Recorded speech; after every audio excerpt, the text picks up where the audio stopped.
adalah potret kehidupan sehari-hari. Kita menyaksikan peristiwa-peristiwa yang memilukan dan memalukan.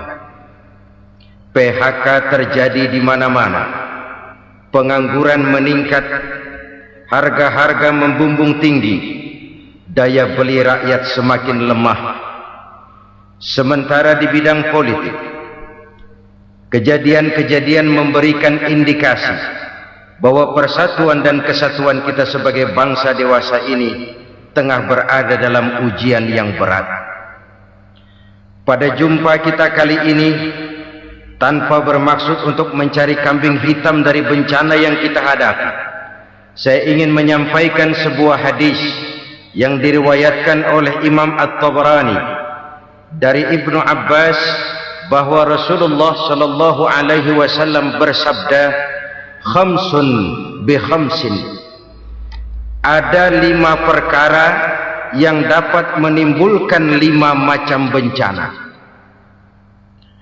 Mari kita renungi hadis ini satu demi satu sebagai bahan introspeksi buat kita semua dalam menghadapi bencana yang tengah berlaku sekarang ini. Yang pertama, ma naqasa qaumul ahda illa sullita alaihim aduwwuhum. Apabila suatu kaum sudah mengingkari janjinya, maka mereka pun akan dikuasai oleh musuh-musuh mereka. Sederhana saja nampak kalimat dalam hadis ini. Apabila orang sudah mengingkari janji, mereka akan dikuasai oleh musuh-musuh mereka sendiri. Dan musuh kita yang paling utama saat ini adalah kemiskinan dan kebodohan. Kenapa itu terjadi? Karena kita mengingkari janji kita sendiri. Di saat awal-awal berdirinya Orde Baru, kita pernah berjanji untuk melaksanakan Pancasila dan Undang-Undang Dasar 45 secara murni dan konsekuen. Kita berjanji bahwa kita akan menegakkan pemerintah yang bersih dan berwibawa. Itu semua pada permulaannya. Waktu demi waktu berjalan, kita lupa dengan janji yang kita ucapkan itu. Ketuhanan yang Maha Esa kita ucapkan, tapi kesetanan yang luar biasa yang kita lakukan. Kemanusiaan yang adil dan beradab yang kita dengungkan, tetapi kemanusiaan zalim dan biadab yang kita praktekkan. Sederhana saja saudara, hampir setiap pejabat pada posisi-posisi kunci, di awal-awal ia memangku jabatan itu, biasanya ia mengucapkan sumpah dengan lafaz demi Allah, bahwa dalam melaksanakan jabatan ini saya tidak akan menerima hadiah atau pemberian dalam bentuk apapun. Itu pada permulaannya. Lama-lama rupanya hadiah itu asik juga, mulai diterima. Lama-lama dirasa kurang, mulai menagih. Dan akhirnya terjadilah praktek yang disebut suap menyuap, semir menyemir, dan lain sebagainya. Kalau ini sudah menjadi kenyataan, bagaimana kita mau menegakkan pemerintah yang bersih dan berwibawa? Undang-Undang Dasar 45 menyatakan bahwa bumi, air, dan seluruh kekayaan negara dikelola oleh negara bagi sebesar-besar kemakmuran rakyat. Yang terjadi adalah bahwa kita merasa mewakili rakyat untuk menikmati harta dan kekayaan negara, sehingga rakyat banyak tidak bisa ikut menikmatinya. Menumpuklah harta itu sehingga terjadilah pepatah, gunung ditimbun, sumur digali. Yang kaya semakin kaya, yang miskin semakin terpuruk. Kita ingkar dengan janji yang kita ucapkan di awal-awal kita bergerak. Kita ingkar dengan janji pada saat kita mengatakannya dengan menyebut nama Allah, dengan mempertaruhkan nama Tuhan. Sehingga pada akhirnya jabatan pun mengalami tender. Sudah menjadi rahasia umum. Orang mau jadi lurah mesti mengeluarkan uang. Mau jadi camat mesti mengeluarkan uang. Mau jadi wali kota, bupati, bahkan gubernur, itu ada pasarannya. Secara logika, kalau orang memperoleh satu jabatan karena banyak mengeluarkan uang, tentu pada saat ia mengeluarkan uang, ia sudah punya pemikiran, modal pasti pulang, modal pasti kembali. Kalau orang memperoleh suatu jabatan karena banyak mengeluarkan uang, maka langkah pertama yang dia lakukan setelah memangku jabatan itu ialah bagaimana uang bisa kembali, bagaimana modal bisa pulang. Kalau modal sudah pulang, pikiran berikutnya bagaimana supaya dapat untung. Lalu kapan mau bekerja untuk kepentingan rakyat? Itu nomor 18. Kemudian kalau ada proyek-proyek besar, pertanyaannya ialah bukan apakah proyek ini bermanfaat bagi rakyat, apakah proyek ini layak untuk diteruskan, tetapi yang jadi pertanyaan paling utama ialah bagian saya berapa duit dari proyek ini. Kita bisa lihat proyek, mega proyek lahan 1 juta hektar di Kalimantan Tengah, triliunan rupiah, dan proyek itu gagal. SD Impres bulan ini diresmikan, bulan depan retak. Jembatan-jembatan bulan ini gunting pita, bulan depan runtuh. Kita ingkar dengan janji. Kita berkata kita bekerja untuk kepentingan rakyat, tapi kita tidak pernah mengenal rakyat itu. Apabila suatu kaum sudah mulai mengingkari janji, maka mereka akan dikuasai oleh musuh-musuh mereka. Akibatnya tersusunlah barisan-barisan sakit hati yang makin lama makin menjadi bola salju, menggelinding membesar, dan kemudian terjadilah hal-hal yang tidak kita inginkan lagi. Apabila suatu kaum sudah mengingkari janji, maka mereka akan dikuasai oleh musuh-musuh mereka. Ini penyebab bencana yang pertama. Kita tidak konsekuen. Tadinya kita dengan lantang teriak-teriak berantas korupsi, ganyang korupsi. Pada waktu kita belum mendapat kesempatan. Setelah kita naik punya kesempatan, rupanya korupsi enak juga dirasa. Terjadi pergeseran nilai, orang luntur, kehilangan idealisme awal. Lalu untuk menghibur diri, menutup kesalahan, kita gunakanlah pepatah bahwa tidak ada gading yang tak retak, bahwa kita harus mikul dhuwur mendem jero. Itu semua cuma sebagai dalih agar kesalahan kita tidak dibicarakan orang lain. Padahal kita sendiri yang mengingkari janji. Kita yang keluar dari komitmen awal kita. Kita berjanji melaksanakan Pancasila dan Undang-Undang Dasar 45 dengan murni dan konsekuen. Kita berjanji untuk menegakkan pemerintah yang bersih dan berwibawa. Namun dalam kenyataannya itu tidak kita laksanakan dengan sebagaimana mestinya. Kita bergeser, kita mengalami proses degradasi, peluncuran nilai, dan akhirnya terbentuklah barisan-barisan sakit hati yang semakin lama semakin membesar itu. Kita harus introspeksi. Memang kalau zaman sedang susah, biasanya kambing hitam laris, tukang kompor gentayangan. Itu dari dulu selalu mencari kambing hitam. Karena itu kita tidak bicara orang, kita tidak bicara siapa yang salah. Kita bicara sistem, dan sistem itu bisa mengena siapa saja. Kalau orang sudah mulai mengingkari janji, bergeser dari komitmen awal, itu sudah mulai ya mengalami proses peluncuran, proses degradasi. Ini penyebab yang pertama. Kita tidak lagi konsekuen bahwa bumi, air, sumber daya alam adalah milik negara, dikuasai oleh negara, digunakan bagi sebesar-besar kemakmuran rakyat. Ternyata rakyat yang makmur itu tidak merupakan gambaran yang menyeluruh dari rakyat kita. Undang-undang dasar kita menganut ekonomi kekeluargaan, tapi yang kita praktekkan adalah ekonomi keluarga.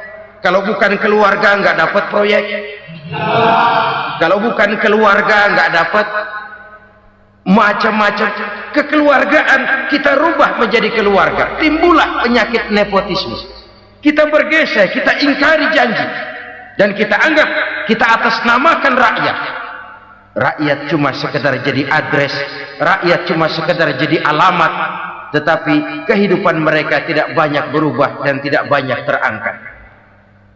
Kaum muslimin rahimakumullah, ini penyakit yang pertama, penyebab bencana yang pertama. Yang kedua kata Nabi, wa ma hakamu bighairi ma anzalallah. Apabila hukum yang diterapkan sudah tidak lagi bersumber dari hukum Allah, illa fasya fihimul faqru, maka akan bertebaranlah kemiskinan di mana-mana. Ini artinya apa? Apabila hukum tinggal sebuah stempel, apabila hukum sudah diatur menurut kepentingan, apabila hukum sudah tidak lagi ditegakkan secara adil, maka kemiskinan merambah di mana-mana. Hukum diatur menurut selera orang yang sedang berkuasa, maka yang benar bisa jadi salah, yang salah bisa jadi benar. Hukum dalam kenyataan hidup berlaku seperti pisau. Pisau itu kan saudara lihat, yang namanya pisau dimanapun itu tajamnya ke bawah, ke atas tumpul. Kalau hukum itu, kalau untuk rakyat, hukum itu tajam bukan main, cepat sekali dilaksanakan. Tapi giliran menengah ke atas, yang gedean dikit berbuat salah, hukum tompul. Hukum pura-pura tidak dengar, akibatnya terluka rasa keadilan rakyat. Satu kasus rakyat diam, dua kasus rakyat diam, tiga kasus rakyat diam, kasus terakumulasi di hati rakyat, luka rasa keadilan, dan itu menjadi sumber bencana. Penjarahan kita tidak setuju itu, tapi kita harus melihat kausalnya. Itu kan tidak berdiri sendiri, itu kan karena terlukanya rasa keadilan rakyat, melihat kesempatan ini tidak merata.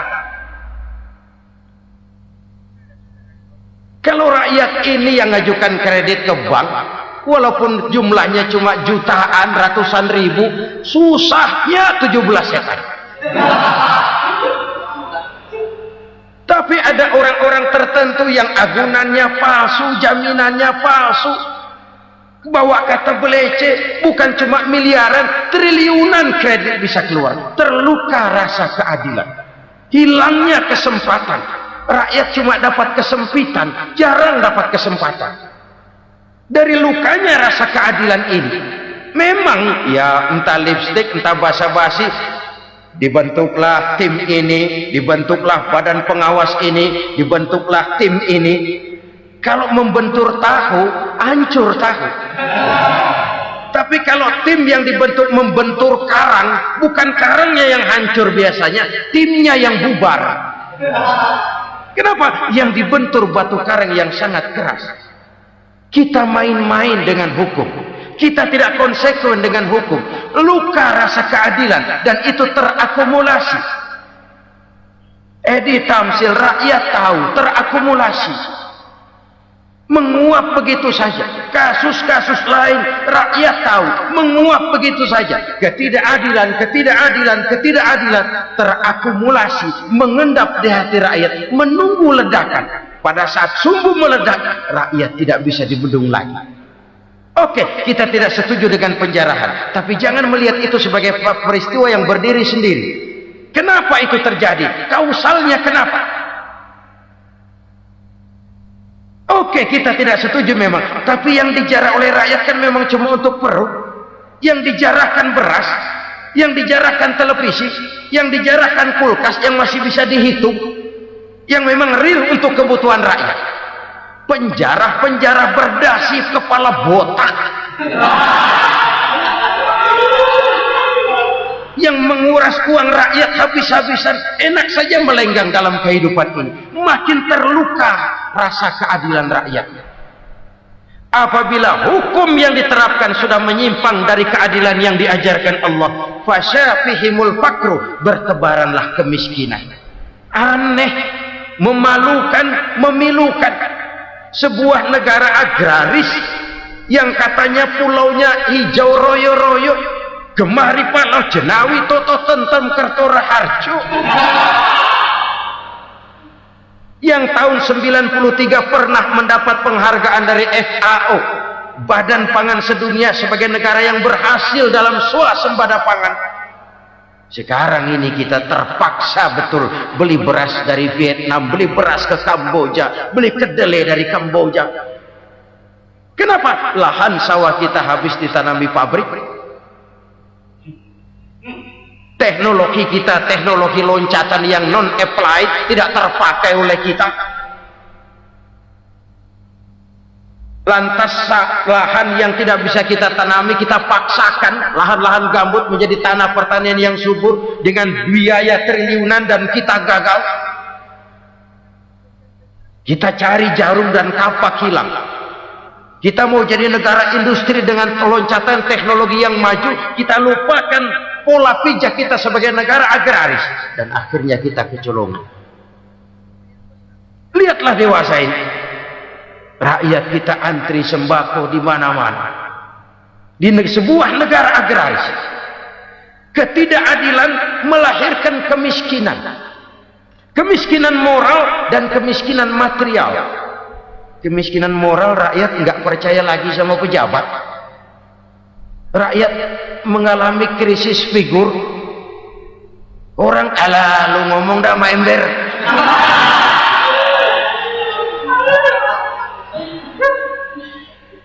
Penataran yang menghabiskan biaya miliaran itu melahirkan pejabat-pejabat korup. Pengawasan yang menghabiskan biaya miliaran itu ternyata impoten, mandul. Kemiskinan moral. Jujur saya berkata, saudara-saudara, setelah pintu reformasi dibuka, itu yang masuk memang macam-macam. Ada yang memang punya tujuan murni, konsekuen, dan punya konsep. Ada yang nunggu di tikungan, begitu mobil lewat nyamber pintu, berangkat ikut reformasi. Ada yang memanfaatkan momentum, mumpung, untuk nyampein unek-unek, ngerti enggak, pokoknya ngomong. Sehingga keadaan semakin rancu, kebingungan semakin menjadi-jadi, masalah yang paling urgen tidak terselesaikan. Sekarang ini orang berpikir mendingan jadi pala ular daripada jadi buntut macan. Buntut macan memang hebat macan, tapi kalau buntutnya cuma ugel-ugel di belakang buat apa? Mendingan jadi pala ular, kecil juga nyaplok. Artinya, ya biar kecil juga kalau punya partai kan gagah. Lalu rame-rame bikin partai kayak bikin arisan. Orang makin mengalami dislokasi. Semua mau jadi pahlawan, semua mau nomor satu, semua ngomong. Iya kalau bidangnya, kalau bukan makin rancu. Marilah lewat kesempatan ini saya mengajak kita untuk tahu diri. Biarkan politisi ngomong politik, biarkan ekonom menata ekonomi, biarkan praktisi bicara soal hukum, biarkan rakyat munajat, istighfar, mohon pertolongan Allah. Tahu diri kita. Kalau memang ayam, kukuruyuk aja dah. Kalau memang kucing, ayo ngeong. Kalau kambing, silahkan ngembe. Udah tahu ayam, ngeong bunyinya. Suaranya palas, orang nggak ngerti, bingung, makin menjadi-jadi. Ibarat kesebelasan sepak bola bangsa kita sekarang ini, rame-rame mau bikin gol, kiper ikut nyerang sekarang. Memilukan dan bahkan memalukan. Wa ma hakamu bighairi ma anzalallah illa fasafihimul fakru. Kalau hukum yang diterapkan sudah menyimpang dari keadilan yang diajarkan Allah, bertebaranlah kemiskinan di mana-mana. Coba sekarang ini, yang punya duit bingung, apalagi yang kagak punya duit. Yang pengusaha gede ngeluh, apalagi yang pengusaha pas-pasan. Yang kagak punya beras, yang punya beras saja masih bingung, apalagi yang nggak punya beras. Ini sudah demikian merata. Dulu kita kagum mendengar konglomerat kelas wadah, kelas-kelas yang seakan-akan cuma ada dalam khayalan mereka, punya kekayaan miliaran dolar, triliunan. Sudahlah, seolah-olah nggak terjangkau sama kita. Weh, ternyata yang gede-gede itu juga gede utangnya.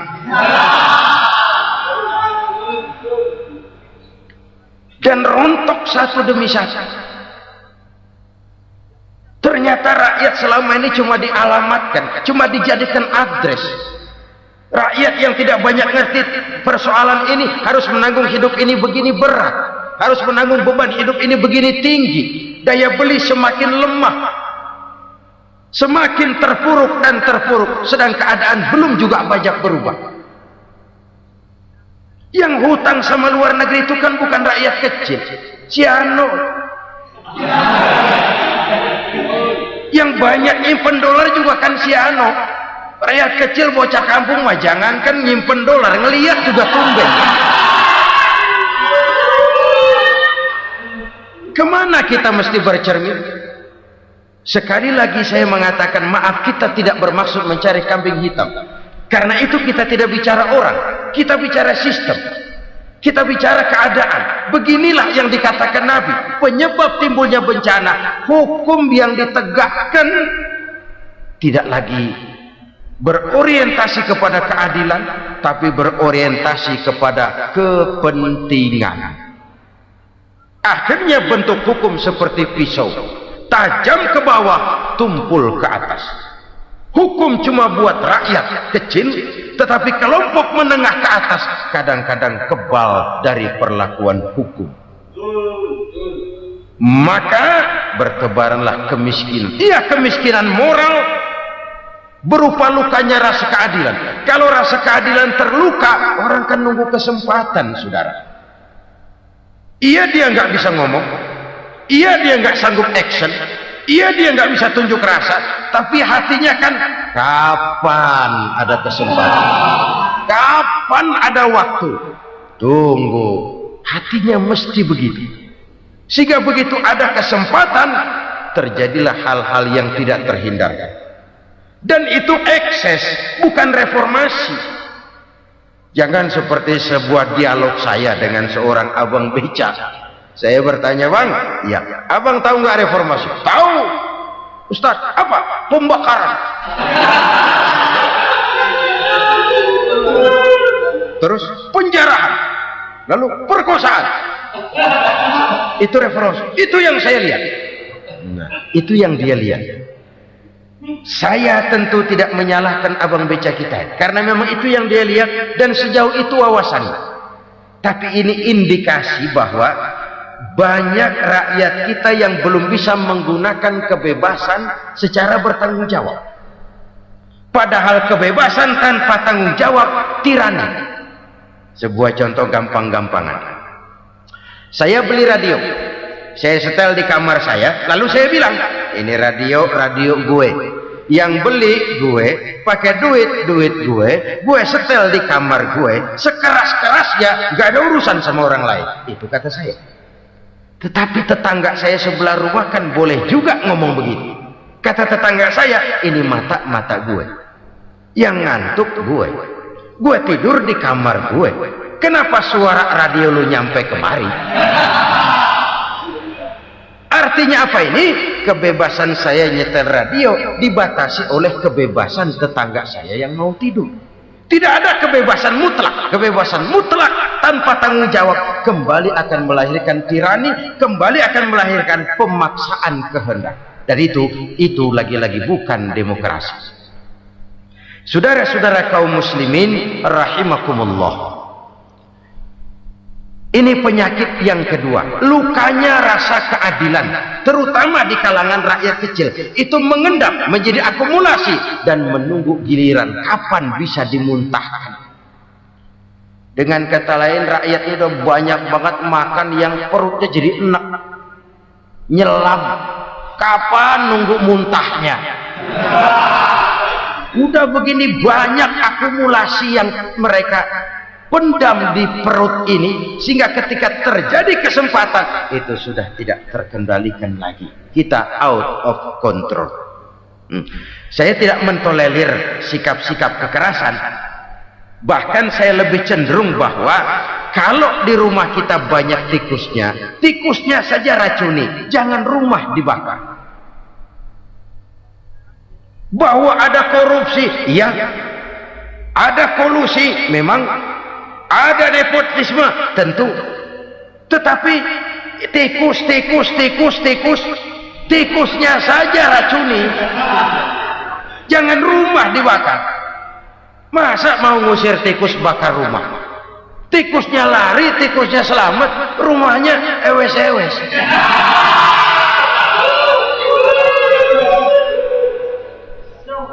Tikus selamat, rumah nggak punya, masalah nggak terselesaikan dengan sebagaimana yang kita harapkan. Kita sepakat ini negara hukum, dan di hadapan hukum semua manusia itu sama. Itu prinsip yang diajarkan Allah. Al-musawat bainan nas fi takalifil ahkam. Semua manusia sama dalam berhadapan dengan hukum Allah Subhanahu wa taala. Kalau hukum sudah pandang bulu, itu jelas yang enak yang banyak bulunya. Siapa yang banyak bulunya? Monyet. Kalau hukum pandang bulu, monyet keenakan. Saudara-saudara kaum muslimin rahimakumullah, introspeksi. Mari kita bercermin bagaimana perjalanan hukum selama ini. Kalau introspeksi ini kita temukan, lalu ada upaya untuk memperbaiki diri. Jangan menggunakan tak ada gading yang tak retak, mikul duwur mendem jero untuk menutup-nutupi kesalahan orang. Padahal kesalahan itu sedemikian besar. Padahal rakyat kita tiap hari antri sembako. Ada yang sehari sekali makan, ada yang makan sudah bercampur tiwul, ada yang nasi sudah dicampur pisang, balik jadi orok lagi. Macam-macam upaya rakyat untuk menangsal perut ini. Lalu rakyat ditenang-tenangkan, lebih baik puasa Senin Kemis sambil menghadapi krisis ekonomi. Kenapa rakyat yang disuruh puasa? Kenapa bukan pejabatnya yang puasa lebih dulu untuk kemakmuran rakyat? Kalau rakyat yang memang perutnya udah gepeng disuruh puasa, makin krempeng perutnya. Artinya pejabat harus punya sense of politics. Ya, tidak, puasa itu kan tidak cuma Senin Kemis saja. Puasa itu puasa perasaan, puasa menghargai perasaan yang sedang kondisi yang sedang dihadapi oleh rakyat. Bagaimana rakyat yang tengah antri sembako melihat pejabatnya lewat dengan mobil yang harganya sampai 1 miliar. Oh, inilah pemimpin saya. Luka lagi rasa keadilannya. Kita tidak tenggang rasa. Puasa dalam artian itu pun akan menolong menegakkan semangat kebersamaan, membentuk semangat kebersamaan. Saudara-saudara kaum muslimin rahimakumullah, penyebab bencana yang ketiga dikatakan oleh baginda Nabi, wala dhaharat fihimul fahishatu illa fasha fihimul maut. Apabila kekejian telah merajalela, maka maut bertebaran di mana-mana. Kita renungi butir kalimat dalam hadis ini. Apabila kekejian telah merajalela, maut bertebaran di mana-mana. Begitu murah arti sebuah kehidupan. Penjarahan untuk hal-hal yang kecil tapi sampai mengorbankan nyawa. Apabila kekejian sudah terjadi di mana-mana, maut pun bertebaran. Maut dalam arti berpisah ruh dengan jasad, tapi juga maut dalam arti orang bisa mati karirnya, orang bisa mati usahanya, orang bisa mati kesempatannya karena perbuatan-perbuatan keji yang selama ini tidak terbendung. Lahirlah teori mafia. Siapa yang kuat dia yang berkuasa, siapa yang lemah dia menjadi mangsa. Proyek-proyek besar yang menang tender itu ya dari itu ke itu saja. Yang pengusaha-pengusaha tidak punya koneksi, tidak bisa bayar komisi, dapat proyek tetelan. Ada dagingnya dikit, namanya juga tetelan. Dagingnya sudah habis disantap oleh meja. Sekian puluh meja dilalui, sekian puluh amplop dikeluarkan. Sehingga yang akhirnya ya tinggal tetelan itu tadi. Maka kualitas pekerjaan pun sudah bukan lagi jadi masalah. Demikianlah mafia-mafia ini bermunculan di mana-mana. Di pengadilan terkenal mafia pengadilan. Hukum bisa dibeli, hukum bisa dipesan menurut kebutuhan sponsor. Mafia peradilan, mafia politik, mafia ekonomi, bahkan mafia agama yang menggunakan agama sebagai kedok, menggunakan agama sebagai dalih, menggunakan agama sebagai topeng untuk melancarkan maksud-maksud politiknya pun tidak tertutup kemungkinan. Apabila kekejian telah merajalela, maut bertebaran di mana-mana. Korupsi, kolusi, nepotisme itu bagian dari kekejian. Kita selama ini kalau mendengar maksiat, itu yang terbayang cuma judi, mabuk, zina, ya itu maksiat. Tapi korupsi, kolusi, nepotisme itu juga maksiat dalam bentuk lain. Kalau ini sudah bertebaran, maka maut terjadi di mana-mana. Jangan bayangkan cuma mati orangnya, itu sih kewajiban. Yang menyakitkan itu orangnya masih hidup tapi dibikin mati, karirnya mati. Kenapa? Karena yang diperlukan bukan cuma orang pinter tapi orang taat. Biar pinter, kalau nggak taat minggir. Biar bodoh, kalau taat bisa nyenangin atasan, bisa nyemur. Kumaha juragan wae ayo nama. Itu yang kadang-kadang dapat penghargaan. Tidak ada prestasi kerja kecuali bikin senang orang di atas. Kita lihat di desa-desa jalan rusak. Kalau ada berita pejabat anak mau turun, jalan rata sekali. Sampai tanah dari mana aja dikeruk buat ngeratain tuh jalan. Pejabat pulang legok lagi jalanan. Katanya kita kerja buat rakyat, nyatanya kita cuma melayani atas. Kenapa? Terjadi lingkaran setan. Seperti kata lagu Dul Sumbang itu. Mahasiswa takut sama dosen, dosen takut sama dekan, dekan takut sama rektor, rektor takut sama menteri, menteri takut sama presiden, presiden takut sama mahasiswa. Lah muter balik lagi, lingkaran setan. Lingkaran setan.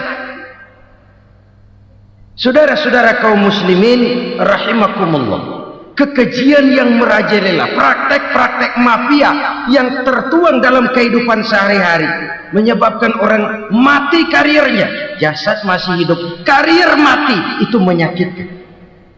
Mati bisnisnya. Rakyat kecil pernah senang ketika cengkeh booming, harganya bagus, rakyat banyak yang pergi haji. Lalu mau ditata, lahir tata niaga cengkeh, malah amburadul. Harga cengkeh jatuh, petani cengkeh kecil menjerit. Siapa yang untung? Segelintir orang. Masihkah kita pakai atas nama rakyat untuk kepentingan nasional, padahal yang nyanyi cuma segelintir orang? Masihkah kita mau bohongi rakyat ini dengan mobil nasional tapi bikinan Korea? Masihkah kita mau bermain verbalisme, bermain kata? Ini sebuah masa lalu yang tidak perlu terulang lagi untuk masa-masa yang akan datang. Kekejian merajalela, orang mati karir. Bisa mati usaha, mati bisnis. Usahanya maju, dirangkul, hancur. Usahanya maju, dipukul, hancur, tenggelam. bahkan yang memilukan dan memalukan badan-badan usaha milik negara itu dikebiri sedemikian rupa sehingga tidak menghasilkan hal-hal yang bermanfaat buat negara. Saudara-saudara kaum muslimin rahimakumullah, kalau nafsu yang sudah mengatur itu semua, maka kekejian pun merajalela. Orang sudah pakai teori mafia, yang kuat dia yang menang, yang kuat dia yang berkuasa, yang lemah silakan minggir di sudut-sudut kehidupan. Kalau kekejian seperti ini merajalela, maut bertebaran di mana-mana. Banyak orang mati karirnya, banyak orang mati usahanya, banyak orang mati imajinasinya. Sekarang ini dalam dunia seni, yang banyak karyawan seni, bukan seniman. Seniman itu kan dilahirkan. Lain seniman, lain karyawan seni. Sekarang yang banyak karyawan seni, bukan seniman. Mati karier, mati imajinasi, mati improvisasi, sehingga kehidupan persis sinetron. Sinetron itu yang kita lihat rumah mewah, yang kita lihat rumah bagus, gak pernah kita lihat di sinetron kita ini rakyat antri sembako. Kita dijejali hal-hal yang indah, yang wah, yang membuat kita tenggelam dalam gaya hidup instan, tenggelam dalam gaya hidup wah. Kita lupa dengan realitas keseharian di tengah-tengah masyarakat kita. Lahirlah kelompok-kelompok selebritis, dibesarkan oleh berbagai media. Selebritis pilek aja masuk koran, pilek.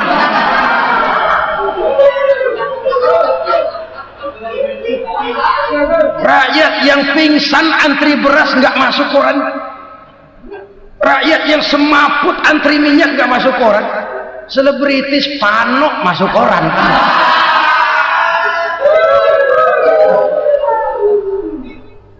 Kita besarkan hal-hal kecil, kita kecilkan hal-hal besar.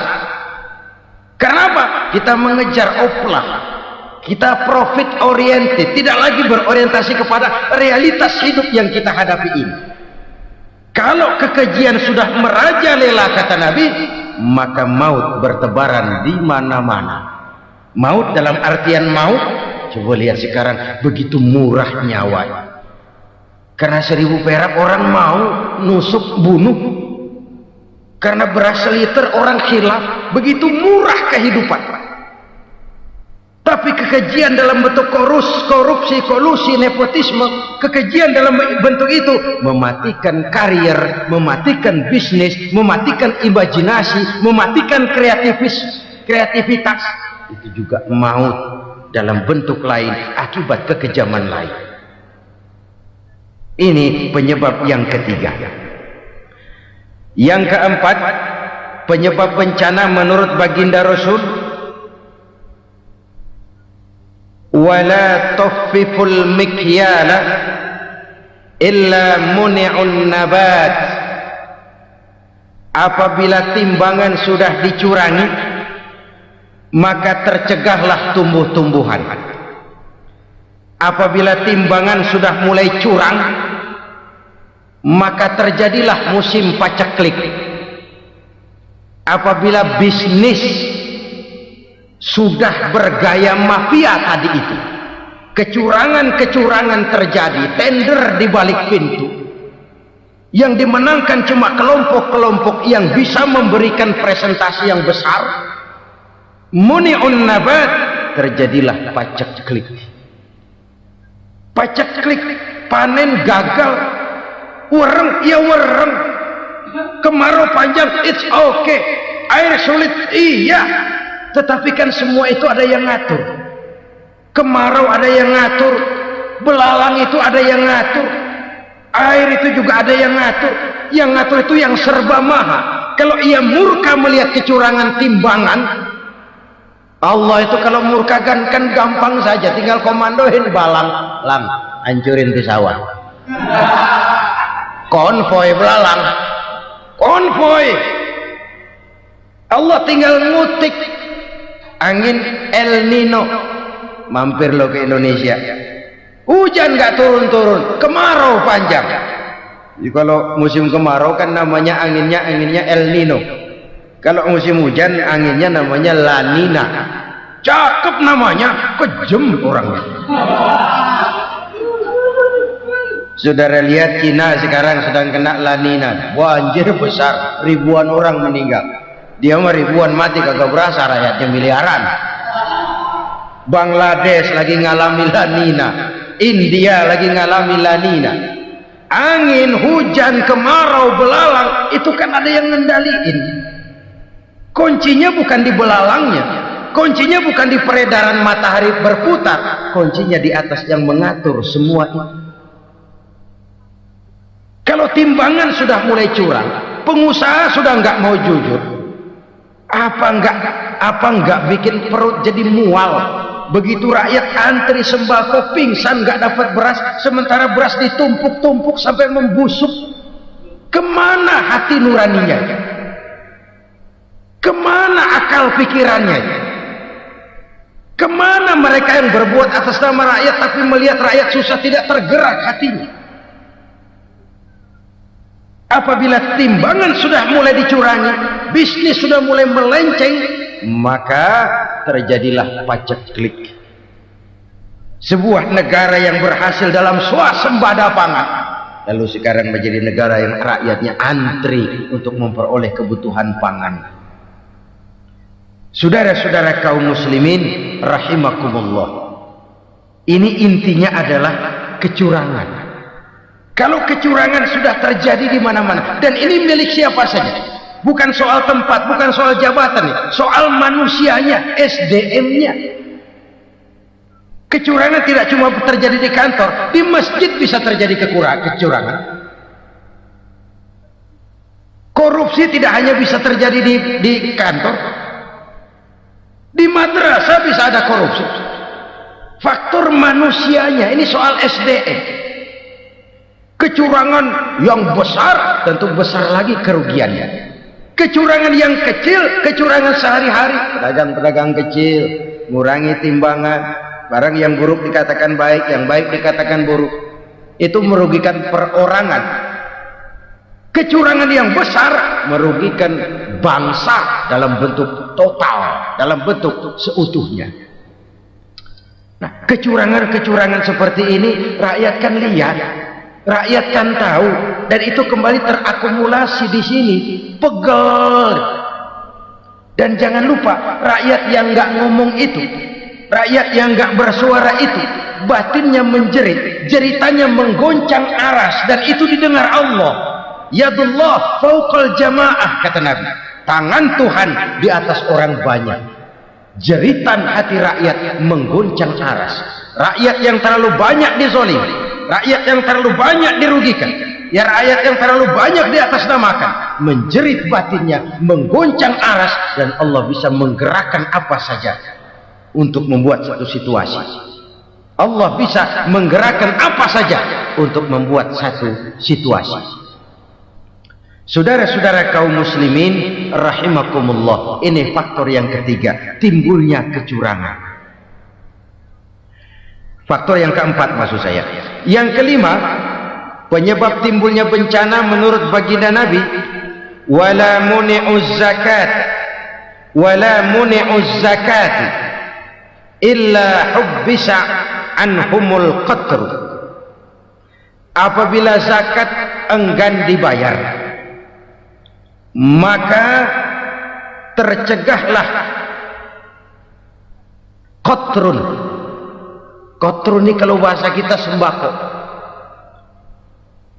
Maka tercegahlah kebutuhan-kebutuhan yang kita perlukan. Ini, kita tidak meragukan bahwa yang kita tuju adalah masyarakat yang adil dalam kemakmuran dan makmur dalam keadilan. Nah, antara kemakmuran dan keadilan ini memang sering tidak bisa berjalan seiring. Pada saat kemakmuran kita kejar, ekonomi kita pacu, ada nilai-nilai keadilan yang tertinggal. Pada saat nilai keadilan kita tegakkan benar-benar, ada unsur-unsur kemakmuran yang terabaikan. Oke, kita bisa mengatakan kasus. Oke, kita bisa mengatakan itu sebagian kecil. Tapi kalau sebagian kecil, lama-lama kan jadi sebagian besar. Oke, kita mengejar kemakmuran. Pertanyaannya, kemakmuran untuk siapa? Oke, kita berikan kelompok tertentu kue yang besar dengan harapan nanti dia bagiin kuenya kepada yang kecil-kecil. Tapi kenyataan mereka yang dapat kue besar akhirnya malah lupa diri dan lupa daratan. Mau makin besar, malah memeras yang kecil-kecil ini. Sekarang kan yang kecil modali yang besar. Ramai-ramai buka bank, ternyata kamuflase. Uang banknya untuk kredit perusahaannya sendiri. Nasabahnya rakyat kecil. Artinya apa? Rakyat kecil disuruh modalin orang yang udah gede. Ini karena sambar geledek urusan.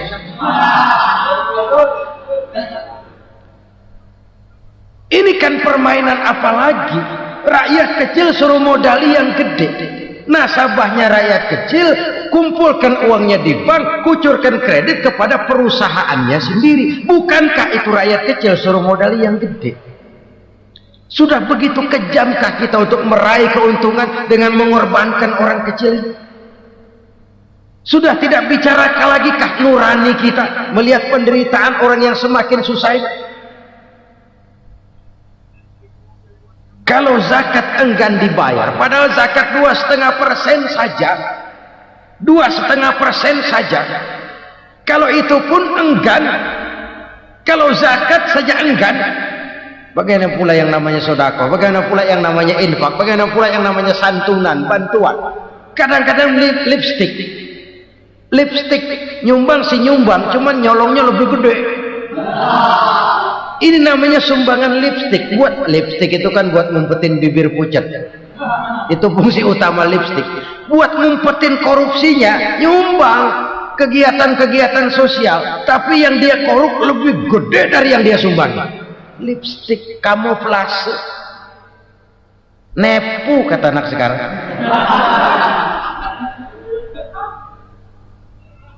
Saudara-saudara kaum muslimin rahimakumullah. Demikian berat kewajiban zakat ini sampai di zaman Sayyidina Abu Bakar pernah keluar komando perangi orang yang enggan membayar zakat. Perangi. Karena fungsi zakat adalah menjembatani antara si kaya dengan si miskin. Bahwa ada kemiskinan itu Qur'ani. Allah menyatakan, aku melebihkan rezeki sebagian kamu dari yang lain. Ini kan kesenjangan. Allah melebihkan rezeki sebagian kamu dari yang lain.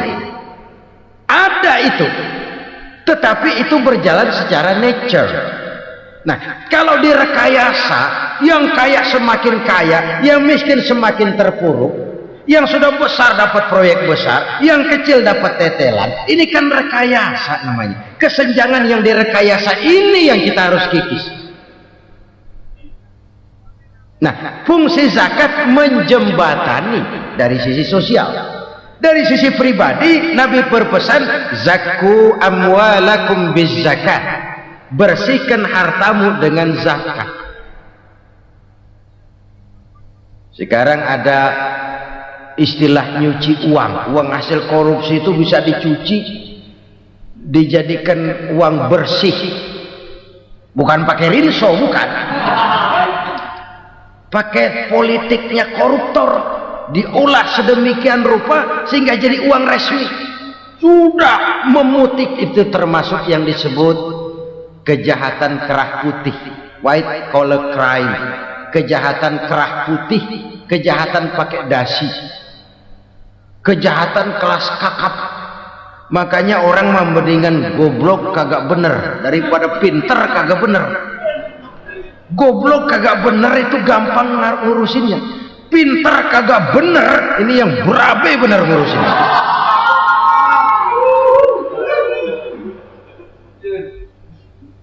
Kita bukan cuma perlu orang pinter kok di zaman sekarang. Kita perlu orang-orang bener yang punya komitmen, yang sesuai kata dan perbuatan, yang bisa merasakan apa yang dirasakan oleh rakyat, yang punya sense of politik yang tinggi, yang peka, yang penuh keterbukaan, yang punya wawasan dan pandangan jauh ke depan.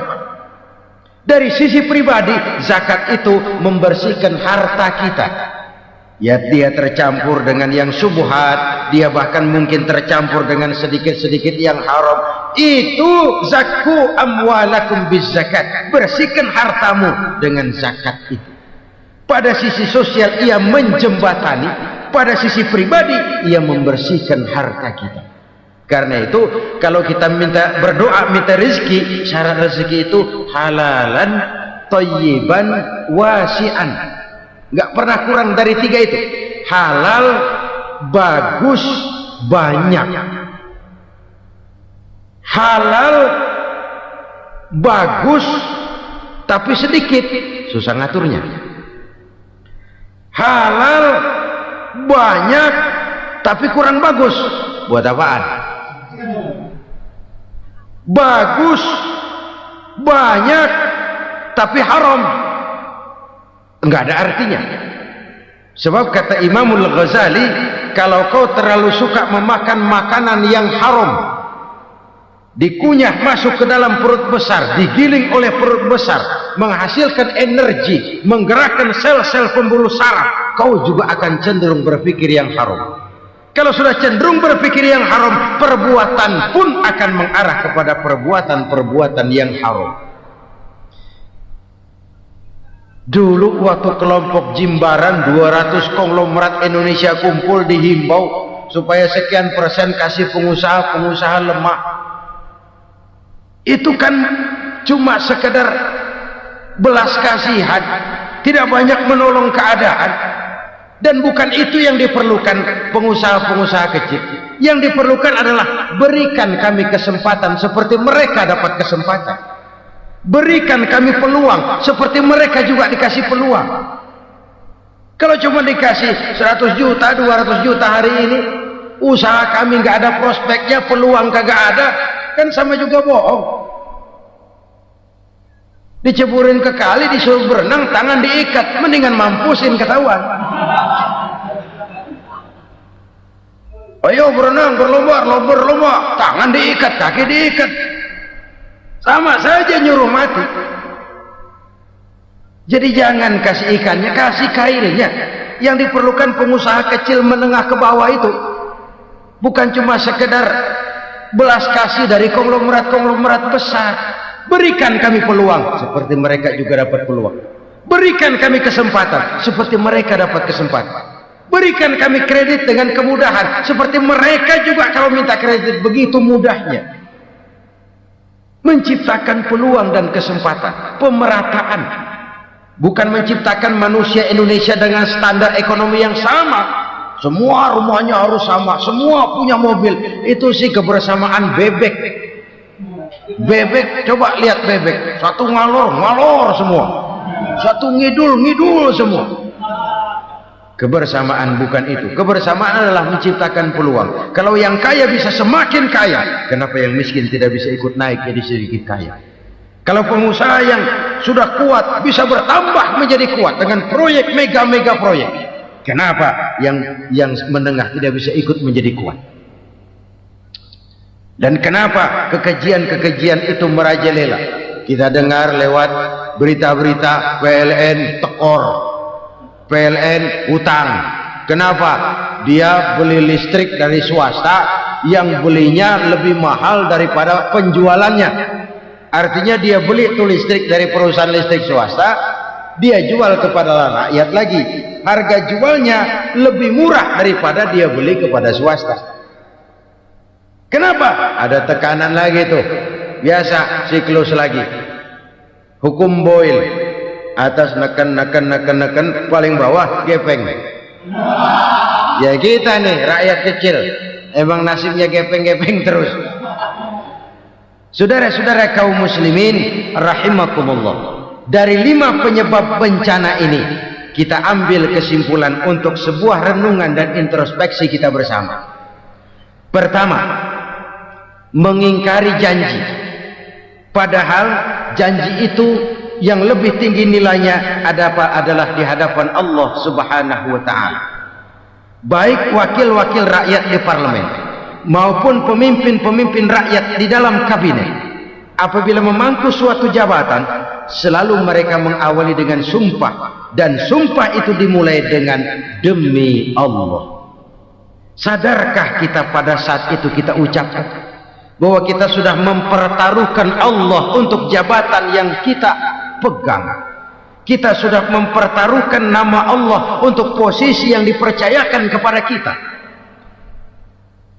Sadarkah kita bahwa menyia-nyiakan itu satu dosa yang sangat besar, yang tidak hanya kepada Allah tetapi juga kepada rakyat yang kita wakili, kepada rakyat yang kita pimpin. Cukuplah sudah rakyat dijadikan adres, umat dijadikan alamat sebagai numpang. Marilah kita kembali kepada komit awal dengan jujur kepada janji kita sendiri. Lalu yang kedua, kekejian, baik berupa korupsi, kolusi, nepotisme, dan perbuatan-perbuatan lain akan melahirkan kemiskinan. Kekurangan pangan bukan satu-satunya yang menyebabkan rakyat menderita. Lukanya rasa keadilan terakumulasi di hati rakyat, dan jeritan hati rakyat mengguncang aras. Kalau Allah murka, Allah bisa melakukan apa saja untuk menciptakan suatu kondisi. Faktor yang ketiga adalah praktek mafia menebarkan maut. Orang yang mati jasad dan rohaninya, maupun orang yang mati karirnya, mati kejujurannya, mati usahanya, mati imajinasinya. Hilang kreativitas kita sebagai bangsa. Faktor yang keempat, kecurangan-kecurangan di bidang usaha, di bidang tender, mengandalkan menjual kekuasaan. Dan memang repot kalau penguasa jadi pengusaha. Mau atau tidak mau, kebijakan-kebijakan kekuasaannya akan memperkuat jaring-jaring usahanya. Dan pada saat itu objektivitas sulit ditemukan lagi. Lalu yang kelima, keengganan membayar zakat, menumpuknya kekayaan negara pada kelompok-kelompok tertentu. Sebagai bangsa, kita tengah menghadapi berbagai bencana, baik di bidang ekonomi maupun di bidang politik. Adalah potret kehidupan sehari-hari. Kita menyaksikan peristiwa-peristiwa yang memilukan dan memalukan. PHK terjadi di mana-mana, pengangguran meningkat, harga-harga membumbung tinggi, daya beli rakyat semakin lemah. Sementara di bidang politik, kejadian-kejadian memberikan indikasi bahwa persatuan dan kesatuan kita sebagai bangsa dewasa ini tengah berada dalam ujian yang berat. Pada jumpa kita kali ini, tanpa bermaksud untuk mencari kambing hitam dari bencana yang kita hadapi, saya ingin menyampaikan sebuah hadis yang diriwayatkan oleh Imam At-Tabarani dari Ibnu Abbas, bahwa Rasulullah sallallahu alaihi wasallam bersabda, khamsun bi khamsin, ada 5 perkara yang dapat menimbulkan 5 macam bencana.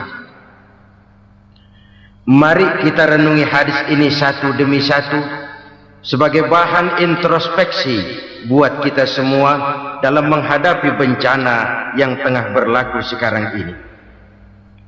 Yang pertama, manaqasa qaumul ahda illa sullita alaihim aduwwuhum. Apabila suatu kaum sudah mengingkari janjinya, maka mereka pun akan dikuasai oleh musuh-musuh mereka. Sederhana saja nampak kalimat dalam hadis ini. Apabila orang sudah mengingkari janji, mereka akan dikuasai oleh musuh-musuh mereka sendiri. Dan musuh kita yang paling utama saat ini adalah kemiskinan dan kebodohan. Kenapa itu terjadi? Karena kita mengingkari janji kita sendiri. Di saat awal-awal berdirinya Orde Baru, Kita pernah berjanji untuk melaksanakan Pancasila dan Undang-Undang Dasar 45 secara murni dan konsekuen.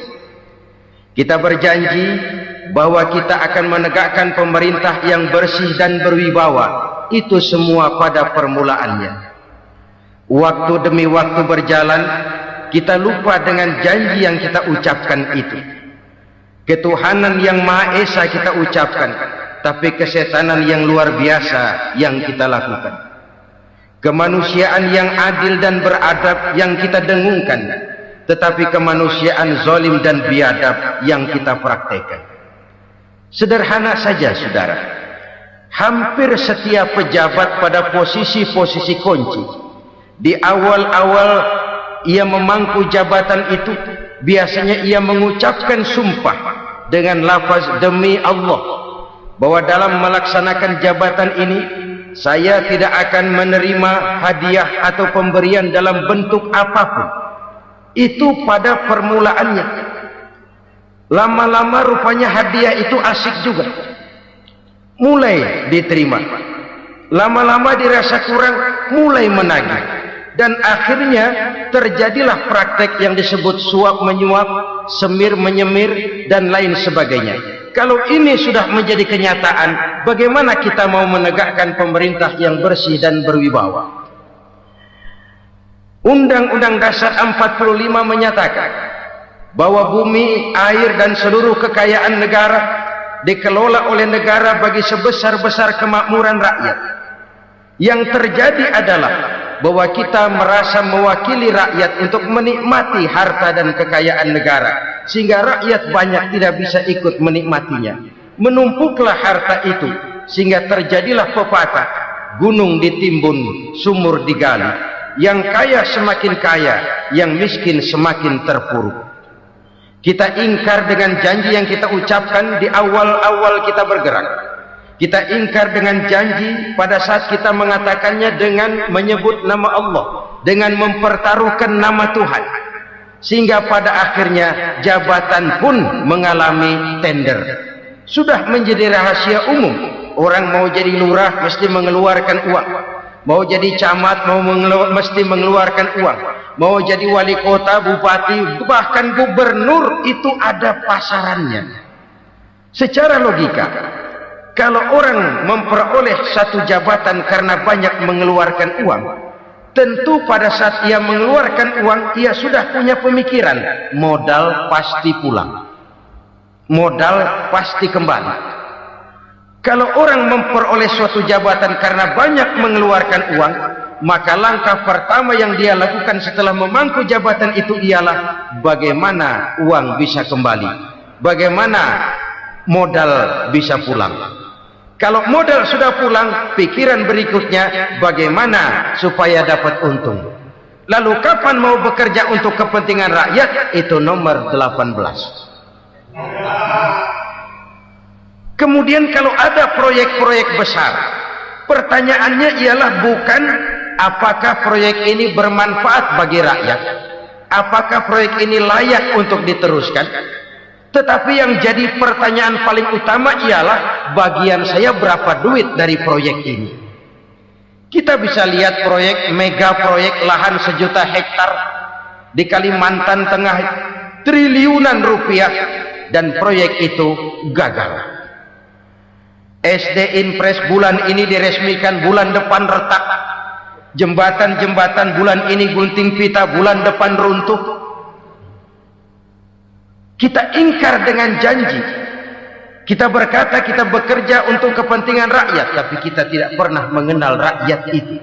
Apabila suatu kaum sudah mulai mengingkari janji, maka mereka akan dikuasai oleh musuh-musuh mereka.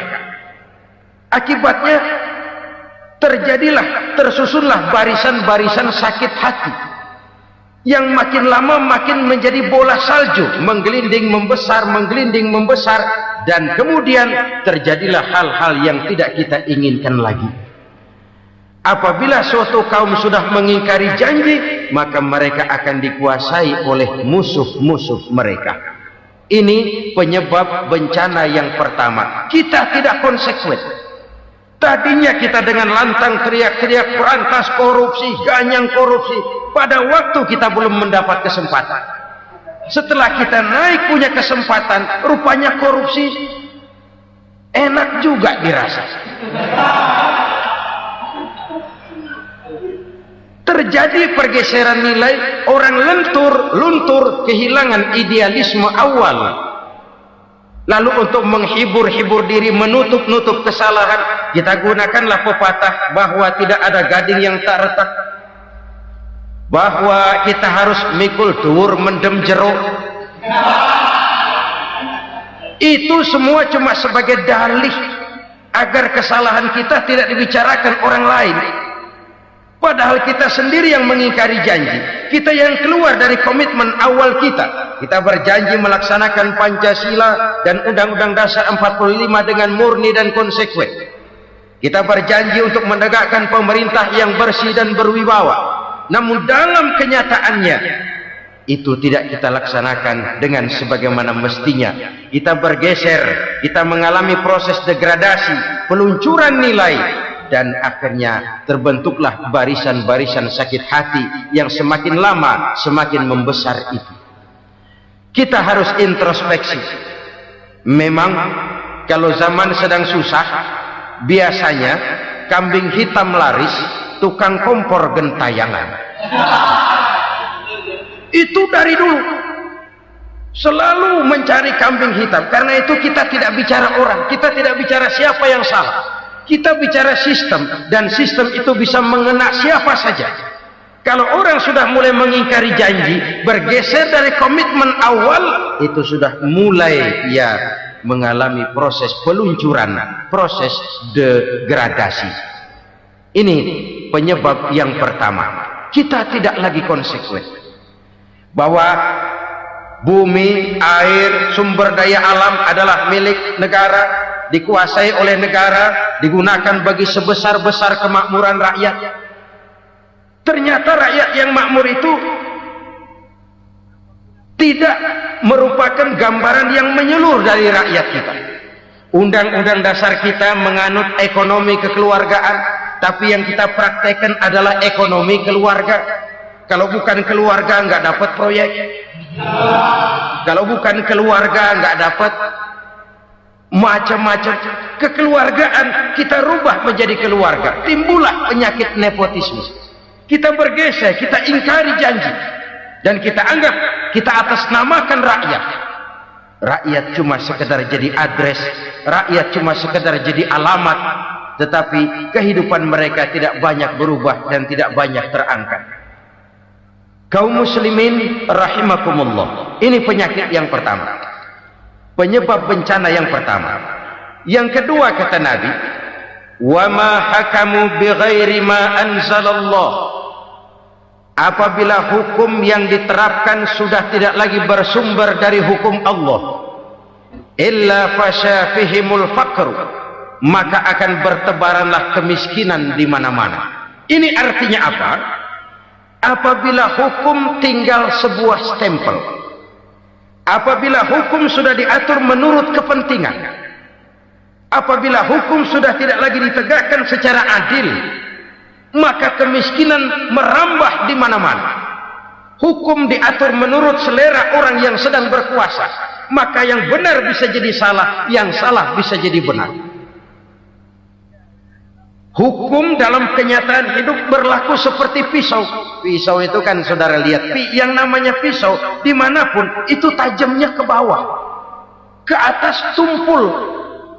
Kalau hukum itu, kalau untuk rakyat, hukum itu tajam bukan main, cepat sekali dilaksanakan. Tapi giliran menengah ke atas, yang gedean dikit berbuat salah, hukum tumpul. Hukum pura-pura tidak dengar, akibatnya terluka rasa keadilan rakyat.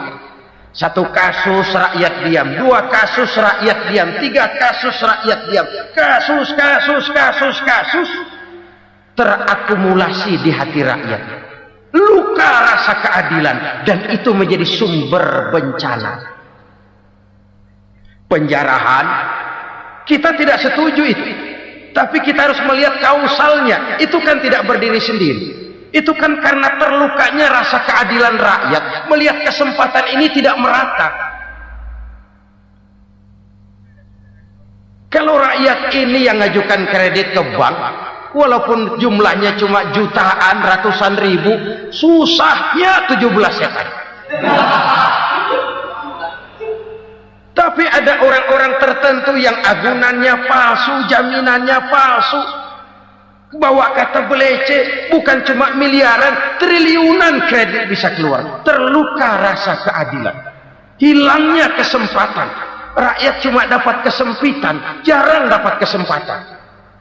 Dari lukanya rasa keadilan ini, memang ya entah lipstik, entah basa-basi, dibentuklah tim ini, dibentuklah badan pengawas ini, dibentuklah tim ini.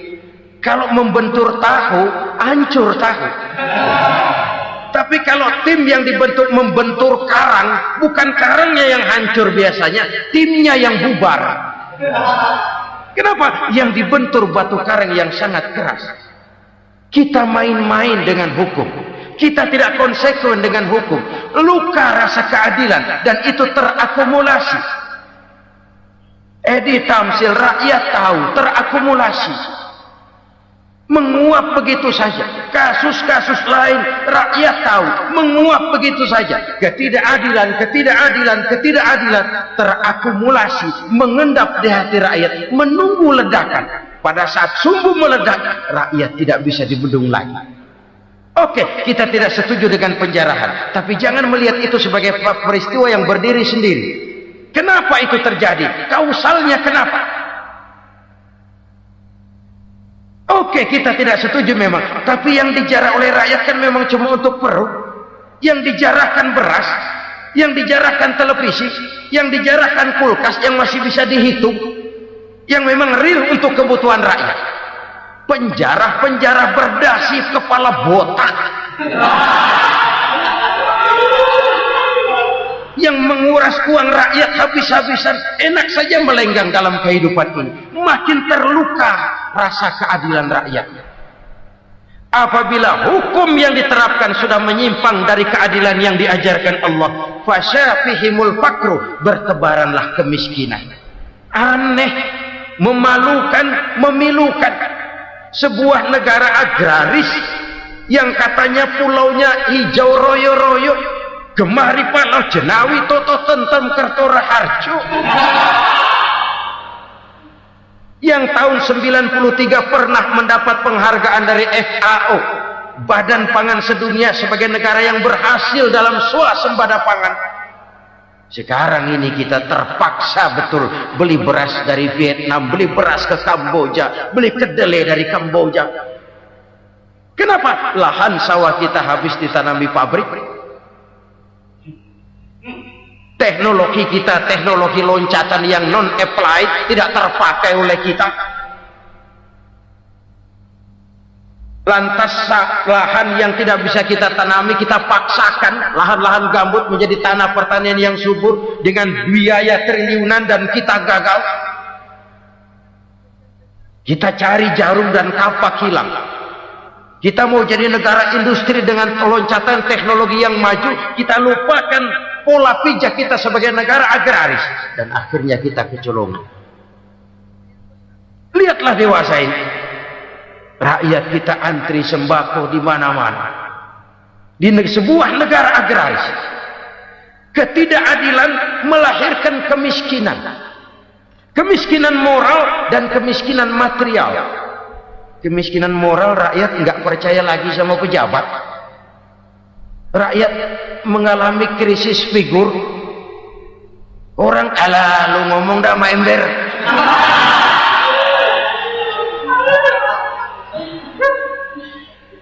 Penataran yang menghabiskan biaya miliaran itu melahirkan pejabat-pejabat korup. Pengawasan yang menghabiskan biaya miliaran itu ternyata impoten, mandul. Kemiskinan moral. Jujur saya berkata, saudara-saudara, setelah pintu reformasi dibuka, itu yang masuk memang macam-macam. Ada yang memang punya tujuan murni, konsekuen dan punya konsep. Ada yang nunggu di tikungan, begitu mobil lewat nyamber pintu, berangkat ikut reformasi. Ada yang memanfaatkan momentum mumpung untuk nyampein unek-unek, ngerti enggak, pokoknya ngomong. Sehingga keadaan semakin rancu, kebingungan semakin menjadi-jadi, masalah yang paling urgen tidak terselesaikan. Sekarang ini orang berpikir mendingan jadi pala ular daripada jadi buntut macan. Buntut macan memang hebat macan, tapi kalau buntutnya cuma ugel-ugel di belakang buat apa? Mendingan jadi pala ular kecil juga nyaplok. Artinya ya biar kecil juga kalau punya partai kan gagah. Lalu rame-rame bikin partai kayak bikin arisan. Orang makin mengalami dislokasi. Semua mau jadi pahlawan, semua mau nomor satu, semua ngomong. Iya kalau bidangnya, kalau bukan makin rancu. Marilah lewat kesempatan ini saya mengajak kita untuk tahu diri. Biarkan politisi ngomong politik, biarkan ekonom menata ekonomi, biarkan praktisi bicara soal hukum, biarkan rakyat munajat, istighfar, mohon pertolongan Allah. Tahu diri kita. Kalau memang ayam, kukuruyuk aja dah.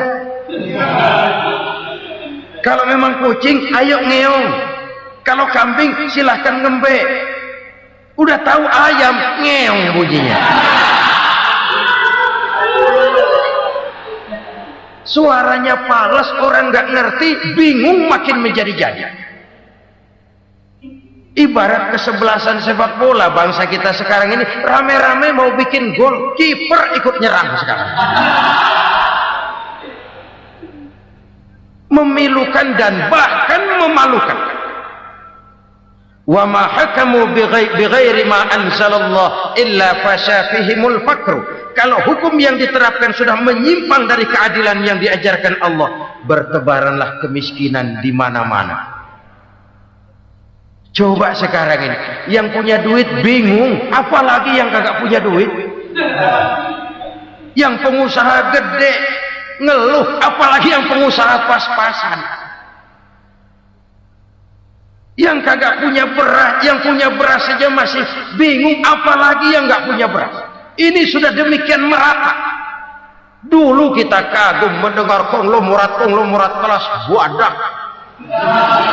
kelas-kelas yang seakan-akan cuma ada dalam khayalan mereka, punya kekayaan miliaran dolar, triliunan. Sudahlah, seolah-olah nggak terjangkau sama kita. Weh, ternyata yang gede-gede itu juga gede utangnya.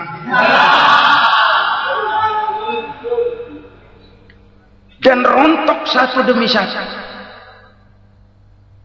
Ternyata rakyat selama ini cuma dialamatkan, cuma dijadikan address. Rakyat yang tidak banyak ngerti persoalan ini harus menanggung hidup ini begini berat, harus menanggung beban hidup ini begini tinggi. Daya beli semakin lemah, semakin terpuruk dan terpuruk, sedang keadaan belum juga banyak berubah.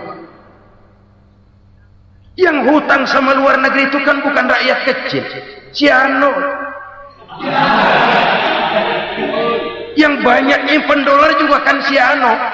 Rakyat kecil bocah kampung mah jangankan nyimpen dolar, ngelihat juga tumben.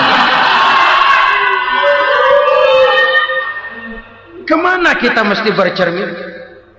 Sekali lagi saya mengatakan maaf, kita tidak bermaksud mencari kambing hitam. Karena itu kita tidak bicara orang, kita bicara sistem, kita bicara keadaan. Beginilah yang dikatakan Nabi, penyebab timbulnya bencana, hukum yang ditegakkan tidak lagi berorientasi kepada keadilan, tapi berorientasi kepada kepentingan.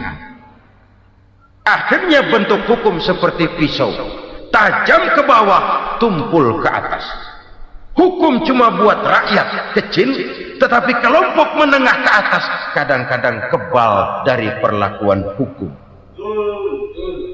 Maka bertebaranlah kemiskinan. Iya, kemiskinan moral berupa lukanya rasa keadilan. Kalau rasa keadilan terluka, orang kan nunggu kesempatan, saudara.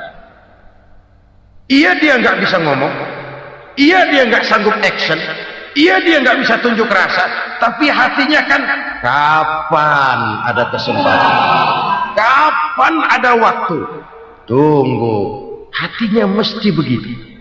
Sehingga begitu ada kesempatan, terjadilah hal-hal yang tidak terhindarkan. Dan itu ekses, bukan reformasi. Jangan seperti sebuah dialog saya dengan seorang abang beca. Saya bertanya, bang, ya, abang tahu nggak reformasi? Tahu, Ustaz. Apa? Pembakaran. Terus penjarahan, lalu perkosaan. Itu reformasi. Itu yang saya lihat. Nah, itu yang dia lihat. Saya tentu tidak menyalahkan abang beca kita, karena memang itu yang dia lihat dan sejauh itu wawasannya. Tapi ini indikasi bahwa banyak rakyat kita yang belum bisa menggunakan kebebasan secara bertanggung jawab. Padahal kebebasan tanpa tanggung jawab tirani. Sebuah contoh gampang-gampangan. Saya beli radio, saya setel di kamar saya, lalu saya bilang, ini radio gue, yang beli gue, pakai duit gue setel di kamar gue, sekeras-kerasnya, gak ada urusan sama orang lain. Itu kata saya. Tetapi tetangga saya sebelah rumah kan boleh juga ngomong begitu. Kata tetangga saya, ini mata gue, yang ngantuk gue tidur di kamar gue, kenapa suara radio lu nyampe kemari? Artinya apa ini? Kebebasan saya nyetel radio dibatasi oleh kebebasan tetangga saya yang mau tidur. Tidak ada kebebasan mutlak. Kebebasan mutlak tanpa tanggung jawab kembali akan melahirkan tirani, kembali akan melahirkan pemaksaan kehendak. Dan itu lagi-lagi bukan demokrasi. Saudara-saudara kaum muslimin rahimakumullah. Ini penyakit yang kedua, lukanya rasa keadilan, terutama di kalangan rakyat kecil. Itu mengendap menjadi akumulasi dan menunggu giliran kapan bisa dimuntahkan. Dengan kata lain, rakyat itu udah banyak banget makan yang perutnya jadi enak, nyelam. Kapan nunggu muntahnya? Udah begini banyak akumulasi yang mereka pendam di perut ini, sehingga ketika terjadi kesempatan itu sudah tidak terkendalikan lagi. Kita out of control. Saya tidak mentolerir sikap-sikap kekerasan. Bahkan saya lebih cenderung bahwa kalau di rumah kita banyak tikusnya saja racuni, jangan rumah dibakar. Bahwa ada korupsi, ya, ada kolusi, memang ada nepotisme, tentu. Tetapi tikusnya saja racuni. Jangan rumah dibakar. Masa mau ngusir tikus bakar rumah? Tikusnya lari, tikusnya selamat, rumahnya ewes-ewes.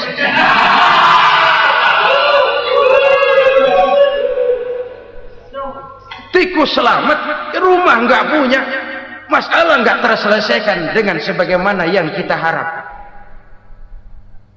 Kita sepakat ini negara hukum, dan di hadapan hukum semua manusia itu sama. Itu prinsip yang diajarkan Allah. Al-musawat bainan nas fi takalifil ahkam. Semua manusia sama dalam berhadapan dengan hukum Allah Subhanahu wa taala. Kalau hukum sudah pandang bulu, itu jelas yang enak yang banyak bulunya. Siapa yang banyak bulunya? Monyet. Kalau hukum pandang bulu, monyet keenakan. Saudara-saudara kaum muslimin rahimakumullah, introspeksi. Mari kita bercermin bagaimana perjalanan hukum selama ini. Kalau introspeksi ini kita temukan, lalu ada upaya untuk memperbaiki diri. Jangan menggunakan tak ada gading yang tak retak, mikul duwur mendem jero untuk menutup-nutupi kesalahan orang. Padahal kesalahan itu sedemikian besar. Padahal rakyat kita tiap hari antri sembako. Ada yang sehari sekali makan, ada yang makan sudah bercampur tiwul, ada yang nasi sudah dicampur pisang, balik jadi orok lagi. Macam-macam upaya rakyat untuk menangsal perut ini.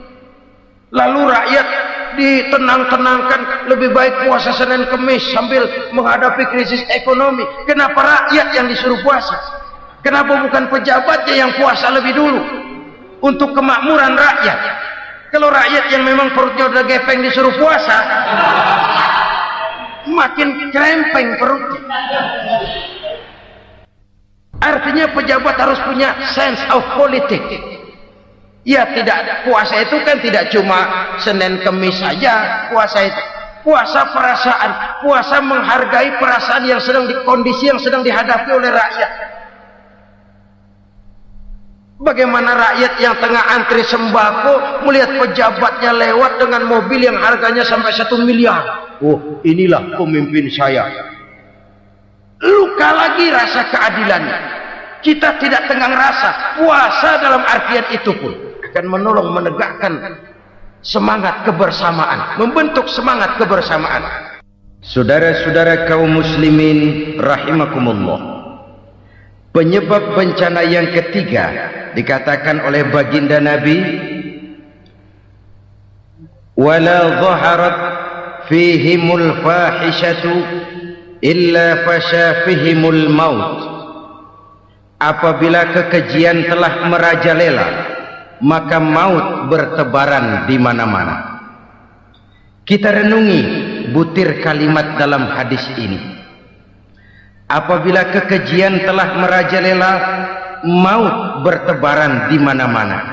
Begitu murah arti sebuah kehidupan. Penjarahan untuk hal-hal yang kecil tapi sampai mengorbankan nyawa. Apabila kekejian sudah terjadi di mana-mana, maut pun bertebaran.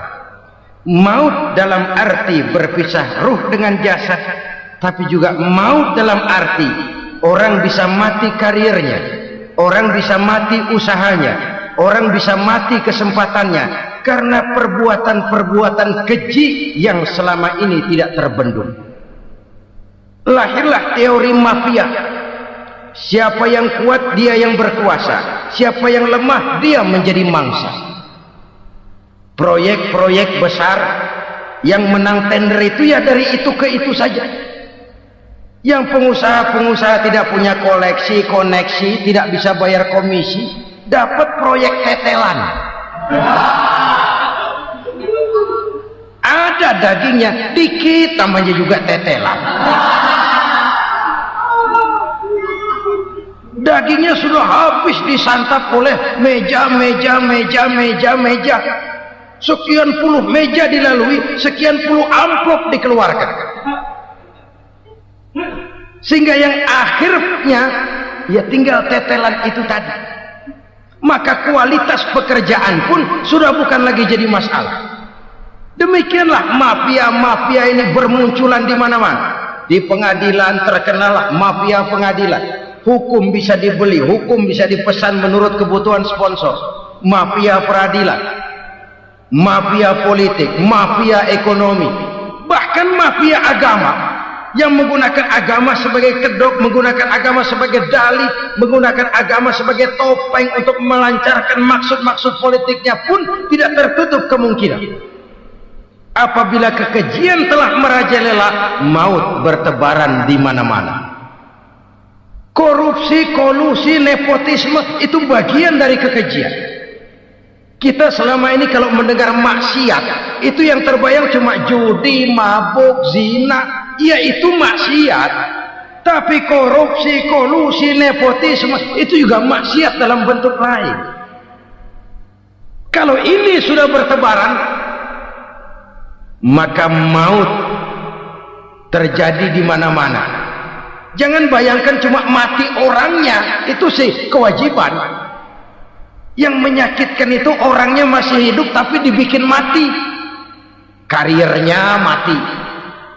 Kenapa? Karena yang diperlukan bukan cuma orang pinter tapi orang taat. Biar pinter, kalau nggak taat minggir. Biar bodoh, kalau taat bisa nyenangin atasan, bisa nyemir, nyemur, Kumaha juragan wae ayeuna mah. Itu yang kadang-kadang dapat penghargaan. Tidak ada prestasi kerja kecuali bikin senang orang di atas. Kita lihat di desa-desa jalan rusak. Kalau ada berita pejabat anak mau turun, jalan rata sekali. Sampai tanah dari mana aja dikeruk buat ngeratain tuh jalan. Pejabat pulang legok lagi jalanan. Katanya kita kerja buat rakyat, nyatanya kita cuma melayani atas. Kenapa? Terjadi lingkaran setan. Seperti kata lagu Dul Sumbang itu. Mahasiswa takut sama dosen, dosen takut sama dekan, dekan takut sama rektor, rektor takut sama menteri, menteri takut sama presiden, presiden takut sama mahasiswa. Lah muter balik lagi, lingkaran setan, lingkaran setan. Saudara-saudara kaum muslimin rahimakumullah, kekejian yang merajalela, praktek-praktek mafia yang tertuang dalam kehidupan sehari-hari menyebabkan orang mati karirnya, jasad masih hidup, karir mati, itu menyakitkan. Mati bisnisnya.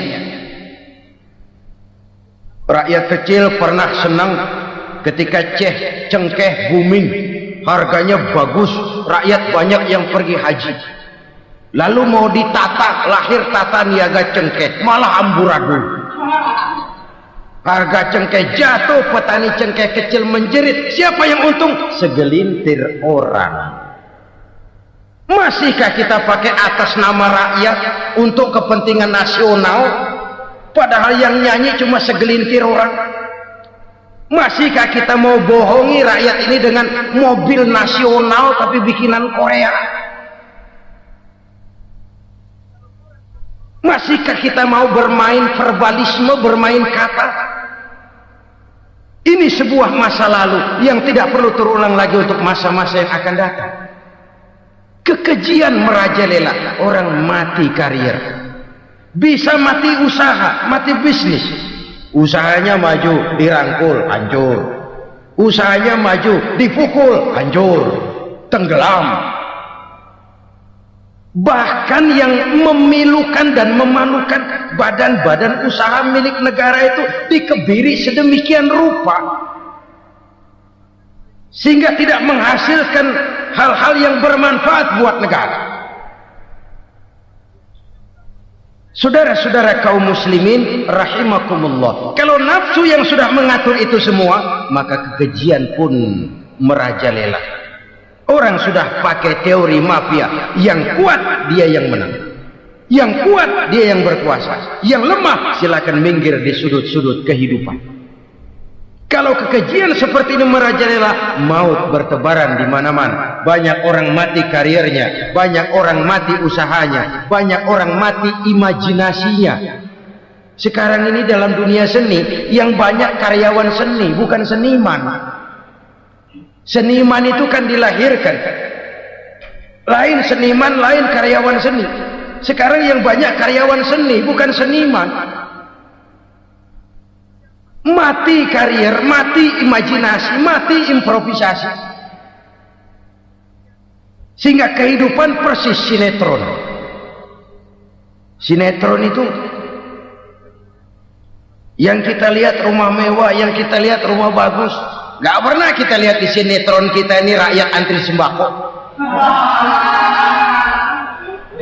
Kita dijejali hal-hal yang indah, yang wah, yang membuat kita tenggelam dalam gaya hidup instan, tenggelam dalam gaya hidup wah. Kita lupa dengan realitas keseharian di tengah-tengah masyarakat kita. Lahirlah kelompok-kelompok selebritis, dibesarkan oleh berbagai media. Selebritis, pilek aja masuk koran, pilek.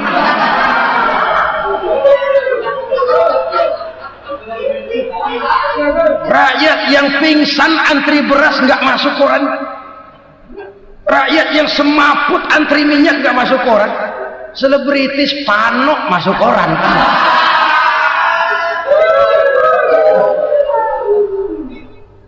Kita besarkan hal-hal kecil, kita kecilkan hal-hal besar. Karena apa?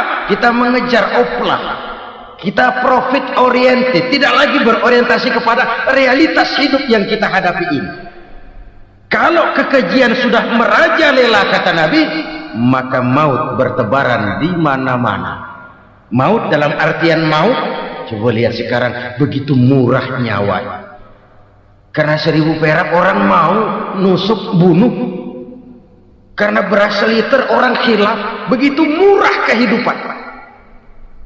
Tapi kekejian dalam bentuk korupsi, kolusi, nepotisme, kekejian dalam bentuk itu mematikan karier, mematikan bisnis, mematikan imajinasi, mematikan kreativitas. Itu juga maut dalam bentuk lain akibat kekejaman lain. Ini penyebab yang ketiga. Yang keempat, penyebab bencana menurut baginda Rasul, wala tuffiful mikyala illa muni'un nabat. Apabila timbangan sudah dicurangi, maka tercegahlah tumbuh-tumbuhan. Apabila timbangan sudah mulai curang, maka terjadilah musim paceklik.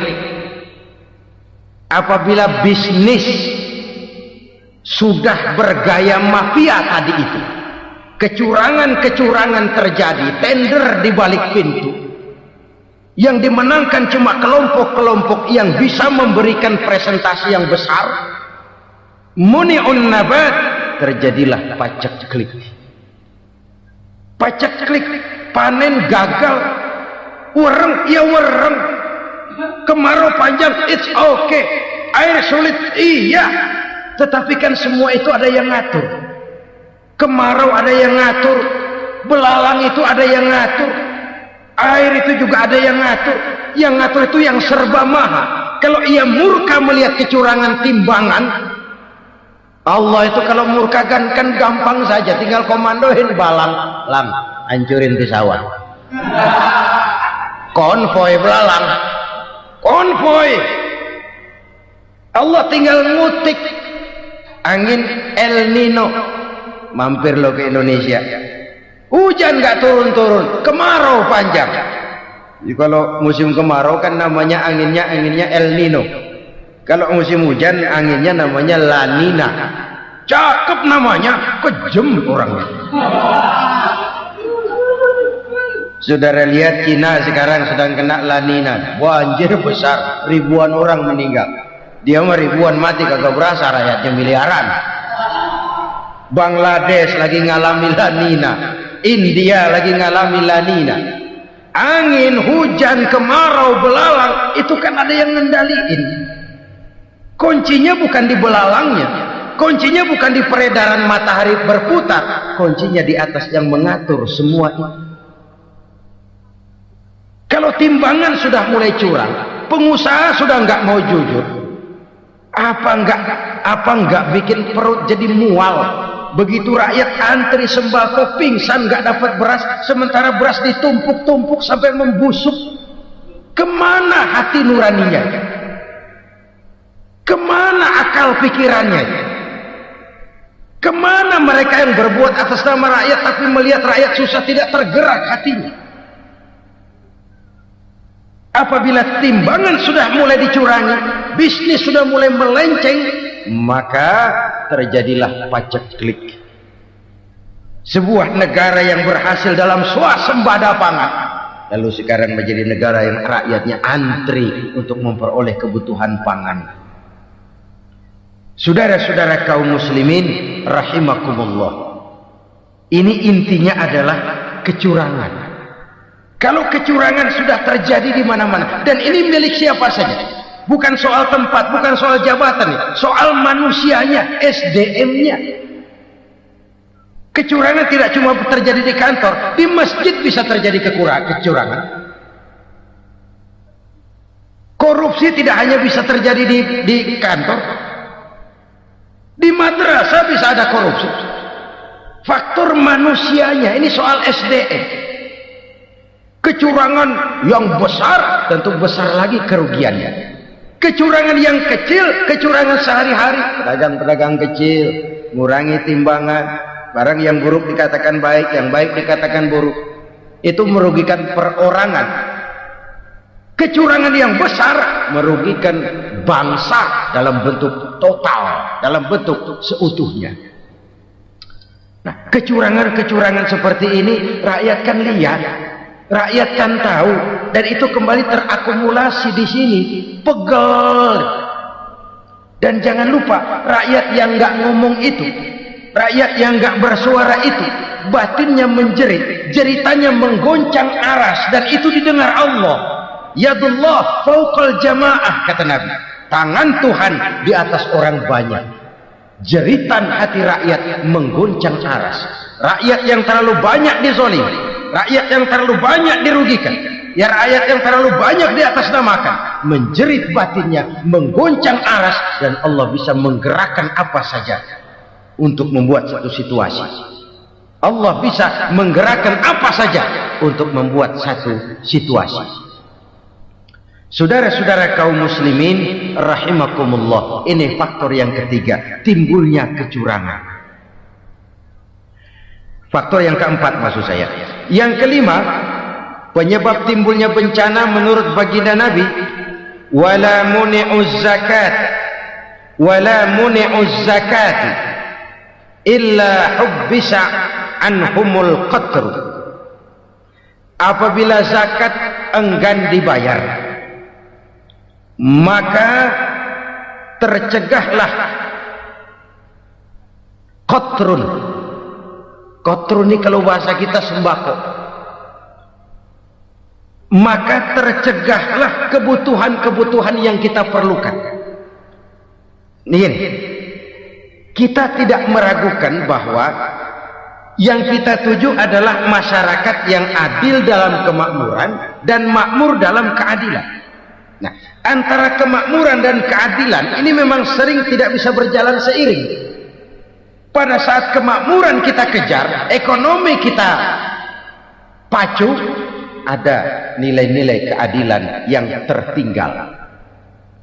Pada saat nilai keadilan kita tegakkan benar-benar, ada unsur-unsur kemakmuran yang terabaikan. Oke, kita bisa mengatakan kasus.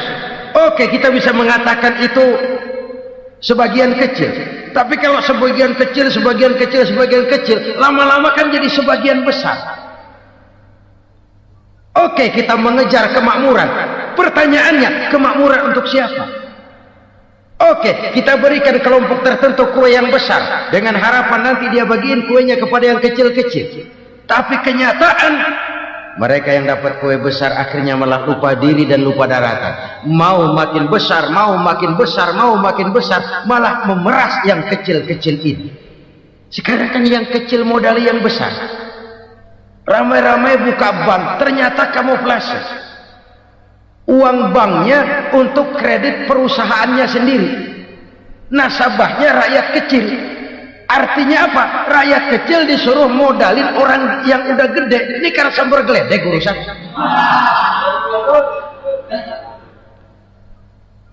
Ini kan permainan apa lagi? Rakyat kecil suruh modali yang gede. Nasabahnya rakyat kecil, kumpulkan uangnya di bank, kucurkan kredit kepada perusahaannya sendiri. Bukankah itu rakyat kecil suruh modali yang gede?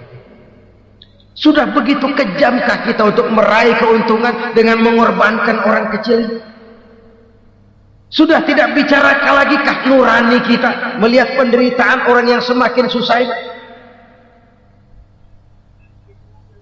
Kalau zakat enggan dibayar, padahal zakat 2,5% saja, 2,5% saja. Kalau itu pun enggan, kalau zakat saja enggan, bagaimana pula yang namanya sedekah, bagaimana pula yang namanya infak, bagaimana pula yang namanya santunan, bantuan. Kadang-kadang lipstick nyumbang si nyumbang, cuman nyolongnya lebih gede. Ini namanya sumbangan lipstick. Buat lipstick itu kan buat ngumpetin bibir pucat. Itu fungsi utama lipstick. Buat ngumpetin korupsinya, nyumbang. kegiatan-kegiatan sosial, tapi yang dia korup lebih gede dari yang dia sumbang. Lipstik, kamuflase, nepu kata anak sekarang.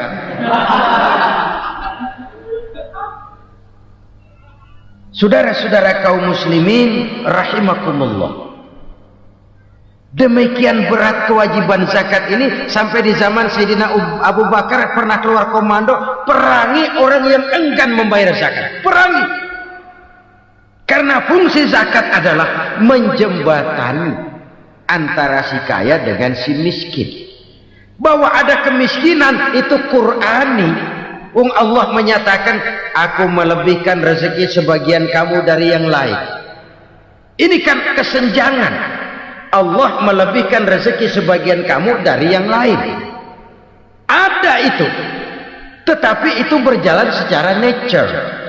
Nah, kalau direkayasa, yang kaya semakin kaya, yang miskin semakin terpuruk, yang sudah besar dapat proyek besar, yang kecil dapat tetelan. Ini kan rekayasa namanya. Kesenjangan yang direkayasa ini yang kita harus kikis. Nah, fungsi zakat menjembatani dari sisi sosial. Dari sisi pribadi, Nabi berpesan, zakku amwalakum biz zakat. Bersihkan hartamu dengan zakat. Sekarang ada istilah nyuci uang. Uang hasil korupsi itu bisa dicuci, dijadikan uang bersih. Bukan pakai rinso, bukan. Pakai politiknya koruptor, diolah sedemikian rupa sehingga jadi uang resmi. Sudah memutik, itu termasuk yang disebut kejahatan kerah putih, white collar crime. Kejahatan kerah putih, kejahatan pakai dasi, kejahatan kelas kakap. Makanya orang mendingan goblok kagak bener daripada pinter kagak bener. Goblok kagak bener itu gampang ngurusinnya. Pinter kagak bener, ini yang berabe bener ngurusinnya.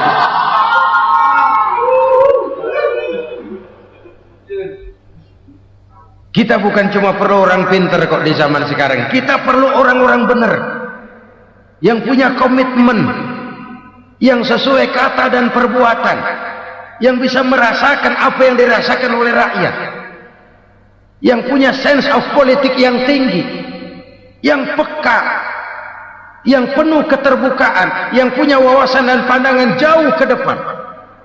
Dari sisi pribadi, zakat itu membersihkan harta kita.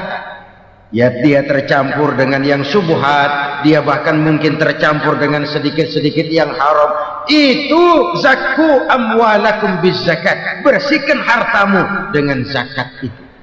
Pada sisi sosial ia menjembatani, pada sisi pribadi ia membersihkan harta kita. Karena itu kalau kita minta berdoa minta rezeki, syarat rezeki itu halalan thayyiban wasi'an. Nggak pernah kurang dari 3 itu. Halal, bagus, banyak.